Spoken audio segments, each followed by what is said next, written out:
Olá, eu sou a professora Annelise Lusser, doutora em Psicologia. Na aula de hoje vamos conhecer um pouco mais da história deste equipamento de saúde tão importante e familiar para a nossa sociedade, o hospital. Também vamos falar sobre a relevância de Philippe Pinel na concepção dos hospitais psiquiátricos e na saúde mental. Quando pensamos em hospital, sempre nos vem à mente a imagem de médicos e enfermeiros tentando salvar vidas através do uso de equipamentos e medicamentos. Mas nem sempre foi assim. Você pode imaginar que o hospital já foi um instrumento de controle e repressão do Estado? Vem comigo que eu vou te contar essa história. O termo hospital vem do latim e significa hospedaria, hospedagem, hospitalidade. O hospital foi criado no início da Idade Média como uma instituição de caridade, que tinha como objetivo oferecer abrigo, alimentação e assistência religiosa aos pobres, miseráveis, mendigos, desabrigados e doentes. O primeiro hospital foi criado por São Basílio, na Capadócia, no século IV.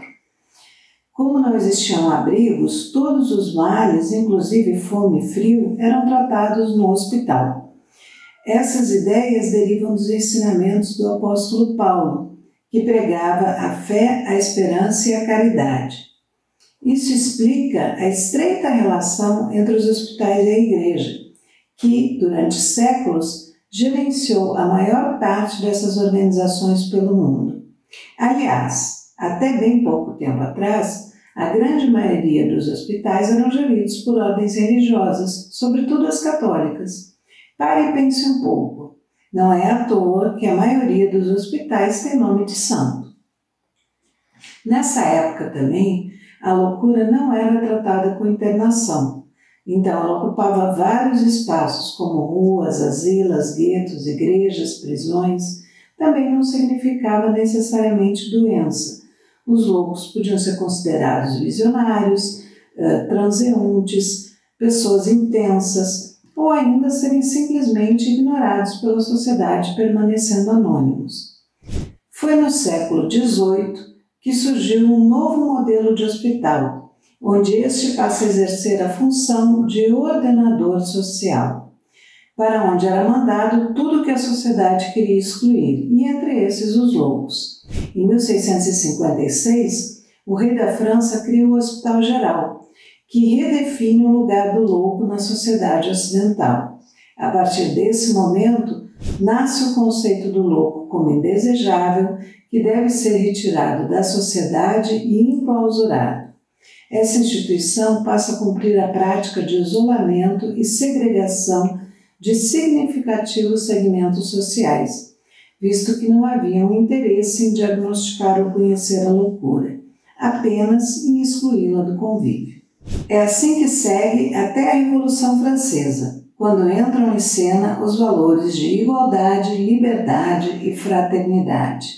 Era preciso rever o conceito de hospital, até porque muitos presos políticos inimigos do antigo regime precisavam ser libertados.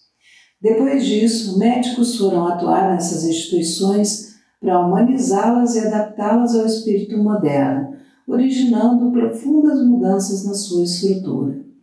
Primeiro, o Estado republicano criou novas instituições assistenciais, como reformatórios, orfanatos, escolas, igrejas, centros de reabilitação, e o hospital, então, passou a tratar somente os enfermos, ao invés de praticar a caridade ou o controle social.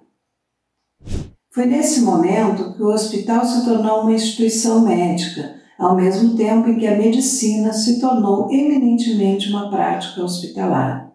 Dentro de seus muros, a intervenção médica, que era eventual, passou a ser regular e constante. Essa convivência cotidiana permitiu a observação sistemática dos enfermos. Passou-se a pesquisar o curso e a evolução das doenças, compilá-las, contabilizá-las, produzindo um saber que a partir de agora seria denominado primeiro de alienismo e depois de psiquiatria. Um dos problemas desse modelo é que esse saber se referia às doenças institucionalizadas, aprisionadas, enclausuradas. Ao observar o louco preso, achava-se que esse era o estado natural e puro da loucura, ou seja, não se pensava a influência que o próprio isolamento traria no adoecimento. Pinel, Philippe Pinel, ele era um médico, politicamente inserido na Revolução Francesa e na instauração da República que se seguiu. Ele propõe a liberdade aos loucos, mas somente depois de se submeterem ao tratamento asilar, que, na prática, nunca se findava. Ele acreditava, porém, que isso não implicava perda de liberdade, pois instituía ao homem a liberdade perdida pela alienação. Pinel é considerado o pai da psiquiatria. Fundou os primeiros hospitais psiquiátricos e criou o primeiro modelo de tratamento, intitulado de tratamento moral, e também elaborou a primeira classificação nosográfica. Acreditando que as doenças são causadas pelo meio social do paciente, não havia nada mais natural do que o afastamento desse meio. Essa grande transformação operada por Pinel, no entanto, não modifica tanto assim a função social do hospital, qual seja, reter em seus muros os indesejados da sociedade, que agora, na era vitoriana, abrigava forte caráter moral. Homossexuais, mulheres não recatadas, meninas que engravidavam antes do casamento, prostitutas, além dos pobres, órfãos e qualquer pessoa que destoasse ou discordasse da ordem social. O gesto histórico de Pinel, que foi desacorrentar os loucos, não deixa de ser uma metáfora de todo o movimento. Os doentes deixavam as correntes de ferro para se institucionalizarem, acorrentados agora ao imperativo terapêutico, um diagnóstico. Até os dias de hoje, podemos considerar que essa abordagem moral aos desadaptados, assim como o princípio do isolamento, é uma prática não totalmente superada, pois seus principais valores se encontram nos estigmas que a loucura ainda hoje carrega. Espero que vocês tenham aproveitado bastante esse conteúdo. Até a próxima e bons estudos!